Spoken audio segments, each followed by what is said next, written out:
નમસ્તે દર્શક મિત્રો, દેશ અને દુનિયાના તાજા સમાચાર જોવા અમારી ચેનલને લાઈક અને સબસ્ક્રાઇબ કરી દેજો. હાલ એક દુઃખદ સમાચાર સામે આવી રહ્યા છે. ગુજરાતના ખેડા અમદાવાદ વડોદરા એક્સપ્રેસ વે પર એક ભયાનક માર્ગ અકસ્માત સર્જાયો છે. આ અકસ્માતમાં 10 લોકોના મોત થયા છે. લોકો ઘાયલ પણ થયા છે.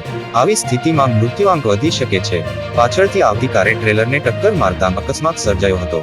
ટક્કર એટલી જોરદાર હતી કે કારનો આગળનો ભાગ ટ્રેલરમાં ઘૂસી ગયો હતો.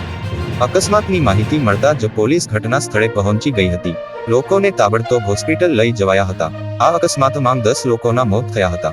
મીડિયા રિપોર્ટ્સ અનુસાર કાર વડોદરાથી અમદાવાદ જઈ રહી હતી. તે દરમિયાન એક્સપ્રેસ વે પર જઈ રહેલા એક ટ્રેલરને ટક્કર મારી હતી. અકસ્માત બાદ એક્સપ્રેસ વે પર જામ થઈ ગયો હતો. અકસ્માત એટલો ગંભીર હતો કે ટ્રેલર સાથે અથડાતા કારનો કચ્છરઘાણ વળી ગયો હતો.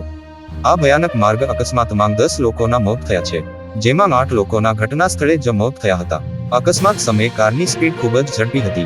ટક્કર બાદ કાર ટ્રેલરમાં ઘૂસી ગઈ હતી. આ અકસ્માતમાં 8 લોકોના ઘટના સ્થળે જ મોત થયા હતા, જ્યારે હોસ્પિટલમાં 2 લોકોના મોત થયા હતા. તે જ સમયે એક વ્યક્તિની હાલત અત્યંત ગંભીર હોવાનું કહેવાય છે. દરમિયાન ઘટના બાદ પોલીસ ટીમ ઘટના સ્થળે પહોંચી હતી. ઈજાગ્રસ્તોને તાત્કાલિક હોસ્પિટલમાં લઈ જવામાં આવ્યા હતા. તો હાલ માટે બસ આટલું જ. અમારી ચેનલને અવશ્ય સબસ્ક્રાઇબ કરી દેજો.